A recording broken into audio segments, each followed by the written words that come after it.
Blessed evening o mapagpalang gabi po sa ating lahat. Narito na naman si Lem para sa ating pag-aaral o pagbubuli-buli ng salita ng Diyos sa sharing na ating devotion video. And thank God, it's Friday again. Ayan, medyo nanalate talaga ng upload yung mga ginagawa kong video. Pasensya na po dahil sa sobrang kaabalahan natin. And minsan dahil sa signal na yun, kaya ganun. But anyway, I do hope and pray po na laging safe ang bawat isa. And today is the last day of school ng ating mga estudyanteng mga alaga dito sa Hong Kong.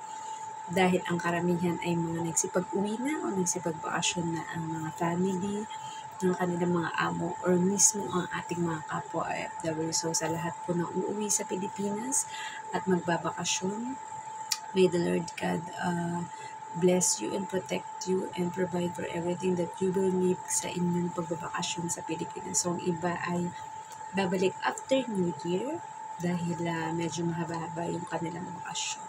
So, enjoy po and may God's traveling mercy be upon every one of you. So, bago tayo dumako sa ating share na devotion video, huwag po natin kakalimutan ang magpasalamat sa ating Panginoon para sa bawat mga biyaya at lalong higit sa ipinagkaloob sa atin ng ating Panginoon ng mga blessings. So let us pray. Ang namin Diyos na makapangyarihan sa pinupuri at pinasasalamatan ka po namin lalong higit Panginoon sa buhay, kalakasan at hininga na ipinagkakaloob mo sa amin. Gayon din po sa lahat ng mga pagpapala at gayon din ang mga pagsubok na aming pinagdadaanan upang mas lalong mapatatag ang aming pananalig at karakter, Panginoon.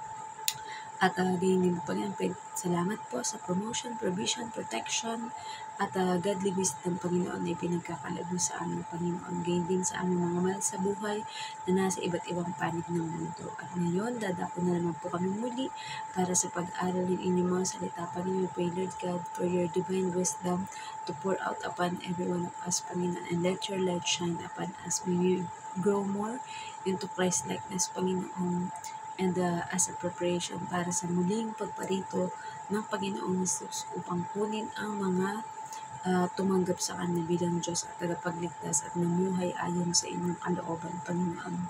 Dalangin namin, Panginoon, na kayo ang mag-glorify, Panginoon, sa aming ginagawa at lahat ng aming ginagawa, Panginoon.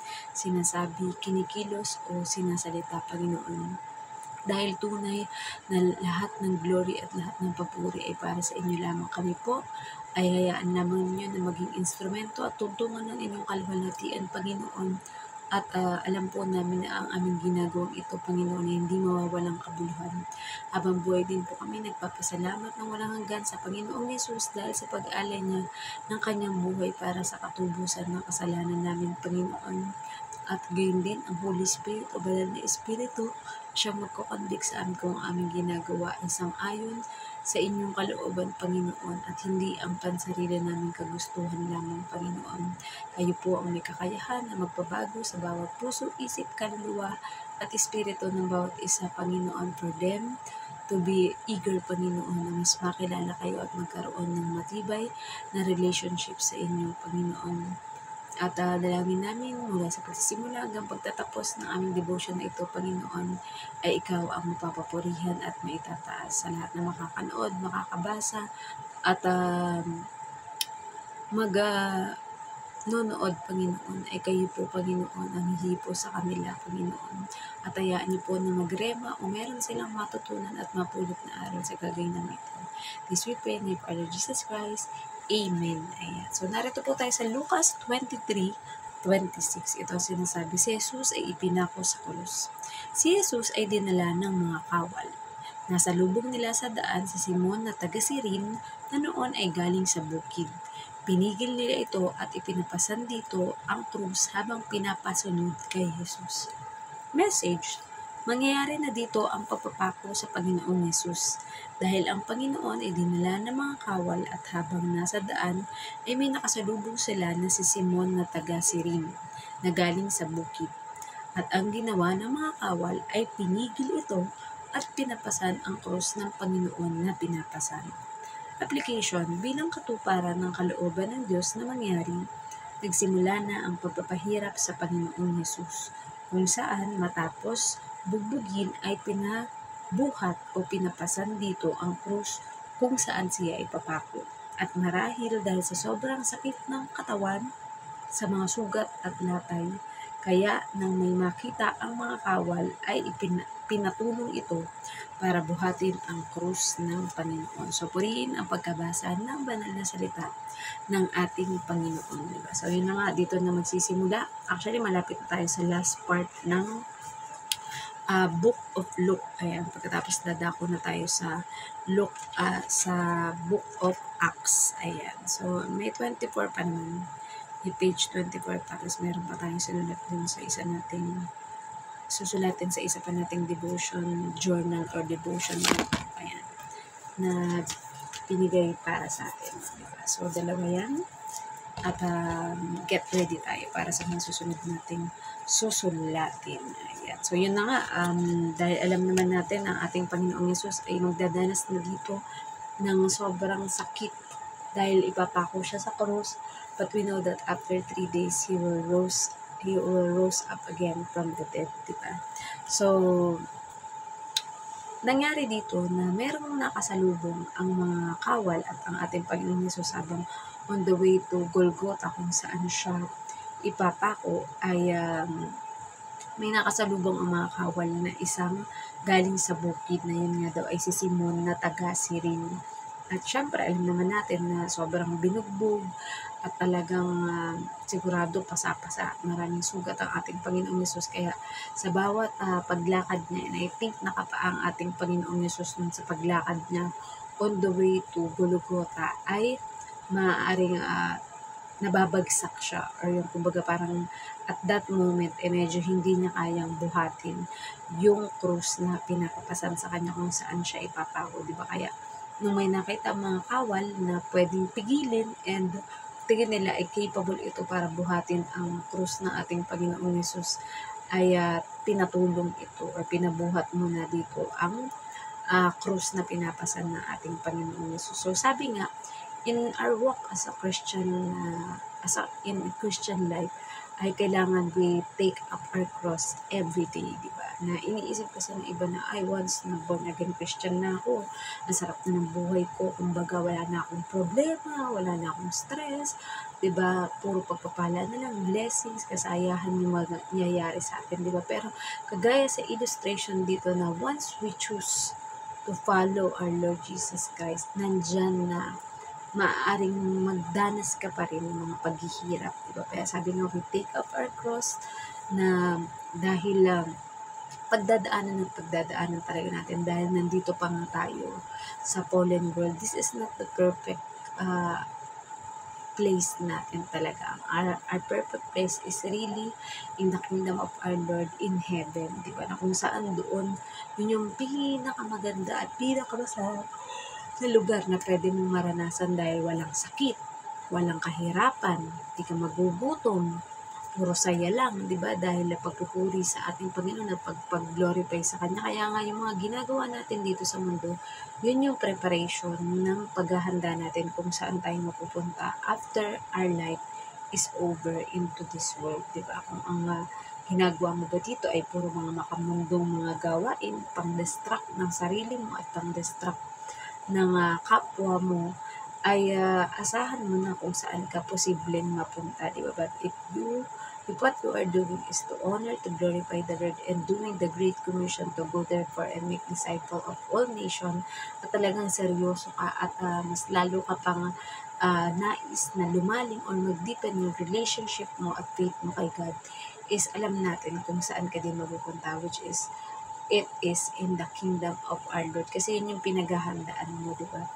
And, yun, bilang mga part ng pagiging Kristiyano, tandaan natin na kung ating Panginoong Yesus ay nagtagumpay sa pinakamatinding maranasan ng tao, which is death or kamatayan. Ibig sabihin sa rose up again ng ating Panginoong Yesus sa kamatayan, kasama niya tayo na nag-rose up ng tayo ng mga tumanggap sa ating Panginoong Yesus bilang Diyos at tagapagligtas at isinasapamuhay natin yung ating mga natututunan sa ating mga church, sa ating mga mentor, sa ating pakikinig ng Word of God, di ba, ng mga preaching, mga preacher na alam natin who are followers of God talaga at kung saan ang ipinakikilala at ipinapabatid sa bawat isa sa atin ay merong free salvation na ibinibigay sa atin ng ating Panginoon. Some will reject you, isa yon sa mga part ng cross ng mga dapat nating pagdaanan dito sa mundo. Some will insult you,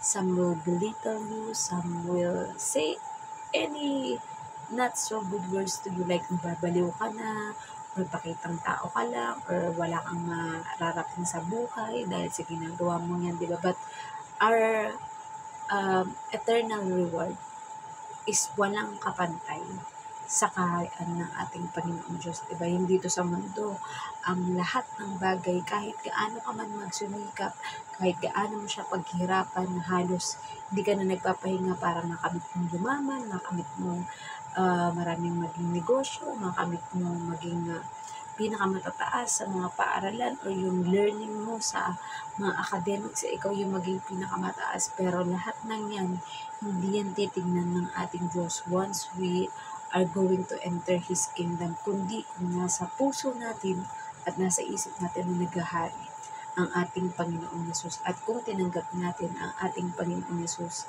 as our Lord and Savior. Dahil yun yung selyo, yun yung tatak na makapagpapatunay na we are really in love with the Lord Jesus Christ. We are really following the will of the Lord, and lalong higit kapag maraming tao ang nagpasalamat sa iyo na ikaw yung naging daan para sila ay makakilala at tumanggap sa ating Panginoon, di ba? Hindi ang yaman mo ang titingnan, kung ginagamit mo man ang iyong yaman para makatulong sa iyong kapwa and for them to know our Lord through your giving, ayan yung generous giving mo. And then, sabi nga, ang pagsisimula is, for we are God's workmanship, created in Christ Jesus to do good things, which is God prepared for us to do. Ayan, kumbaga, mauna mo na yung ating faith at pagtanggap sa ating Panginoong Yesus bilang Diyos at tagapagligtas, at yung pag-faith natin kay Lord, yung magbubunga naman ng mabubuti nating mga gawa, hindi lamang sa ating Diyos, kundi sa ating kapwa. And asahan natin na makakamit natin at matatanggap din natin ang reward na ipinangako ng ating Panginoong Diyos nung pasimula pa lamang, once we are doing wholeheartedly and everything we do, we put God first. Ayan. And syempre, not our will happen into our life, but it is the will of God that will prevail in all of us. Kaya masakit at mahirap man, marami mga challenges, walking in the light of the Lord and following our Lord God and our Lord Jesus Christ. But lagi nating tatandaan that the Lord will never leave us nor forsake us. Lagi natin siyang kasama every step of our way. So, nawa po may natutunan kayo sa ating share ng devotion video. And let us all end up into prayer. Ama namin Diyos na makapangyarihan sa lahat, muli nagpapasalamat po kami sa inyong mayamang salita na aming napagbulay-bulayan, Panginoon. Tunay nga, Panginoon, na sa bawat araw meron kaming mga krus na dapat pasanin, Panginoon, kagaya ng ginawa ni Simon from Cyrene, Panginoon, na tinulungan ang Panginoong Yesus upang buhatin ang napakabigat na krus na naroon, Panginoon, nakalagay ang lahat ng kasalanan ng buong sangkatauhan, Panginoon. But thanks be to our Lord Jesus Christ, Panginoon, dahil kinaya niya at napagtagumpayan niya ang kamatayan. Kaya kami ngayon ay alam namin may eternal life o buhay na walang hanggan and living in the fullest, Panginoon, dahil sa ginawa niyang pagliligtas 2,000 years ago, Panginoon.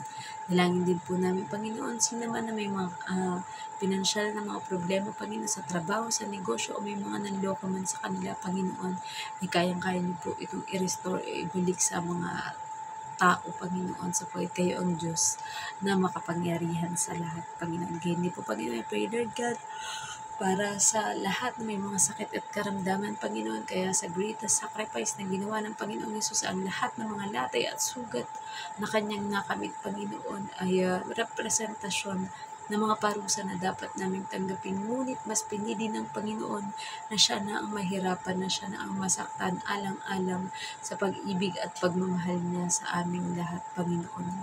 At ang aming pong maisusukli sa Panginoong Yesus ay i-declare, Panginoon, to share the gospel, to share the good news, Panginoon, to all the people ang tinapos na gawa ninyo bugtong na anak na si Jesus na pagliligtas sa aming lahat, Panginoon. We also pray, Lord God, para po sa mga comfort na kailangang maranasan ng mga mahal sa buhay, na kung ang kanilang mahal sa buhay o kakilala, Panginoon, ay pumanaw na o lumisan na dito sa mundo, Panginoon, will have eternal peace in your kingdom, Panginoon. At kung saan alam namin na masaya sila dahil makakarap nila kayo, Panginoon, na kay tagal naming inaasam-asam na makita at makasama, Panginoon. At alam namin na ang mga tunay na lubos na nagtitiwala sa inyo, Panginoon, ay makakamit, Panginoon, ang pangarap na kayo ay makasama dyan sa inyong kaharian. Ganyan po, Panginoon, I pray, Lord God, for all the prophets, priests, evangelists, missionaries, OFW, Panginoon, around the world, Panginoon, regular members, Body of Christ, Panginoon, iba't ibang denomination, iba't ibang mga pangalan, Panginoon, na kayo po ang siyang lulukob sa bawat isa, Panginoon, upang mas lalong maging eager, Panginoon, ng bawat isa na palalimin pa ang aming faith sa inyo, Panginoon, at maibahagi din ito ng walang takot at walang pag-aalinlangan sa iba, Panginoon, sapagkat kayo ang Diyos na dapat pasalamatan at purihin sa tuwing na, Panginoon, dahil sa inyong mabubuting mga ginawa para sa aming lahat ng mga tao, Panginoon. Also pray, Lord God, para po sa bansang Pilipinas, Panginoon, ang kaunlaran, Panginoon, at tunay na pagbabago ay mangyayari sa aming bansa, Panginoon.